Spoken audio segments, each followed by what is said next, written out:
The story opens with Alex Morrison adjusting his formal diplomatic attire for the third time, standing in the reception area of Waypoint Station, where humanity's first formal cultural exchange with the Arathi Collective is about to begin. He's a xenolinguist assigned to facilitate communication, but mostly he's nervous. This is his first major assignment, and the weight of representing his entire species feels heavy. The Arathi delegation arrives with the kind of grace that seems choreographed but isn't, their movements flowing like water. Alex's attention catches on one woman in particular. She moves slightly apart from the main group, observing rather than participating in the initial formal greetings.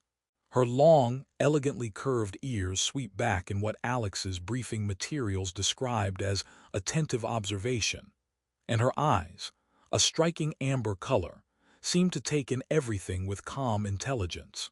When those eyes land on him, Alex feels something shift in his chest. It's immediate, irrational, and completely inappropriate given the formal diplomatic context. He studied Arathi culture extensively, knows that emotional displays are considered intimate and that professional distance is expected. He forces his attention back to the formal proceedings, trying to ignore his racing pulse. The reception proceeds through carefully planned introductions and cultural demonstrations. Alex maintains his professional composure, translating subtle linguistic nuances and helping navigate the complex dance of first contact protocols. But he's hyper-aware of the Arathi woman's presence across the room, and he catches himself glancing her direction more than necessary. During a break in the formal program, she approaches him directly. Up close, she's even more striking. There's an intelligence in her expression that goes beyond mere observation, a sense that she's reading layers of meaning others might miss. You are Alex Morrison, the xenolinguist. Her voice is melodic, her standard flawless but carrying subtle harmonics that mark it as a second language. Yes, and you are Sira. I am an emotional ethnographer. I study how different species experience and express feeling. She tilts her head slightly, studying him with that same calm intensity. You have been observing me since we arrived. Alex feels heat rise in his face. I apologize if that was inappropriate. The formal introductions hadn't reached everyone yet, and You felt something, Sira interrupts gently. The moment you saw me. Your breathing changed. Your pupils dilated. Your body chemistry shifted in ways that suggest immediate emotional recognition. She says this without judgment, simply stating observed fact. Alex wants to die of embarrassment right there. I'm sorry, that was unprofessional. I didn't mean to. Why do you apologize? Sira's ears tilt forward, curiosity, Alex's training tells him. Among my people, immediate emotional recognition is considered rare and valuable. It suggests sincerity that cannot be manufactured, honesty that bypasses conscious control. You could not hide your reaction because it was genuine. She steps slightly closer, lowering her voice so their conversation remains private despite the crowded reception. Most beings I meet treat me with careful professionalism or calculated interest, weighing political advantage or cultural obligation. You looked at me and felt something immediate and honest. Do you understand how rare that is in diplomatic spaces? Alex tries to process this, his brain still catching up with the fact that she not only noticed his reaction, but apparently isn't offended by it. In human culture, having such an obvious reaction to someone you just met it's seen as immature, unprofessional, something you're supposed to control better. Control, Sira repeats thoughtfully. Yes, humans value emotional control in professional contexts, but what you controlled was the expression, not the feeling itself. The feeling was authentic, and authentication matters more than performance in Arathi evaluation of character. She pauses, her amber eyes holding his with an intensity that makes his pulse race again. I also felt something when I saw you. The admission catches Alex completely off guard. You, what? Your species broadcasts emotion through micro-expressions, body language, chemical signals. You are remarkably transparent to anyone trained to observe. Sira's expression softens into something approaching a smile. But my training also means I recognize when someone looks at me and sees me, rather than seeing a political opportunity or a cultural curiosity. You saw me, Alex Morrison, as a person first, before remembering I was also an Arathi representative. That immediate recognition of personhood, it matters. Alex feels something unlock in his chest. I thought I'd made a terrible first impression by being so obvious. You made an honest one. In my culture, that is infinitely more valuable than a perfectly performed professional facade.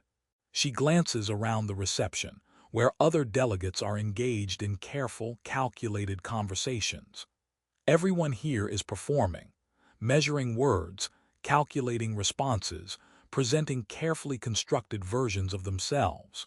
You forgot to perform, even for a moment. That authenticity drew my attention. They talk throughout the rest of the reception, ostensibly about linguistic nuances and cultural translation, but really learning each other through the spaces between words.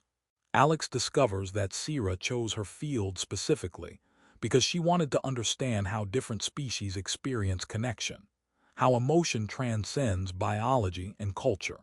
She learns that Alex became a linguist because he believes understanding how others communicate is the first step toward genuine empathy. As the evening concludes, Sira extends her hand in the human gesture she studied. I would like to continue our conversation, if you are willing. Not as diplomats performing roles, but as two beings who recognize something honest in each other from the first moment. Alex takes her hand, feeling the warmth of her touch.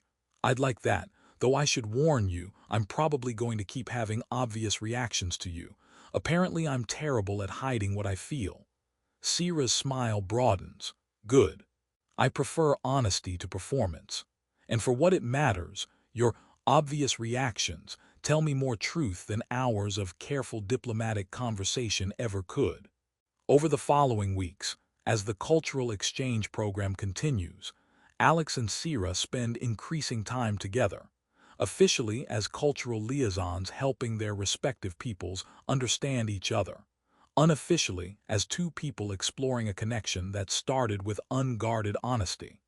Alex learns that Arathi culture values emotional authenticity so highly because their ability to read subtle cues means deception is nearly impossible anyway. So they've built a society that honors genuine feeling over performed propriety. Sira discovers that human emotional complexity, the way feelings can be layered, contradictory, and powerful, fascinates her in ways her academic training never prepared her for. When a senior Arathi dignitary comments on their obvious connection, noting that Sira seems less formally distant than usual, she responds with calm certainty. Alex Morrison cannot hide his feelings effectively, which means I know his regard for me is genuine. In a galaxy of calculated relationships and strategic alliances, such authenticity is precious. Alex, overhearing this, realizes that what he thought was an embarrassing weakness, his inability to hide his immediate attraction, was actually what allowed Sira to trust him. His transparency became his greatest asset, his honesty the foundation of their connection. As they stand together watching ships dock at Waypoint Station, two beings from different worlds learning each other's emotional languages, Alex finally asks the question that's been building. When you said you felt something when you first saw me, what was it? Sira considers carefully, her ears tilting in the Arathi gesture for vulnerability. Recognition. The sense that someone was seeing me as Sira, not as Arathi dignitary Sira or emotional ethnographer Sira. Just me. It was immediate and honest, and I trusted it instantly because you couldn't have manufactured that reaction even if you'd tried. She turns to face him fully. You fell for me the moment we met. I noticed it right away because my training taught me to see what others feel. But what mattered wasn't that you felt it. It was that you felt it honestly, without performance or calculation. That authenticity made me trust you before we'd even spoken. Alex smiles. So my complete lack of emotional poker face was actually an advantage. Your complete inability to hide genuine feeling was everything, Sierra corrects gently. In a universe of carefully constructed facades, you were simply yourself. That courage, even if accidental, deserved recognition. As they continue their work together, helping their peoples understand each other while building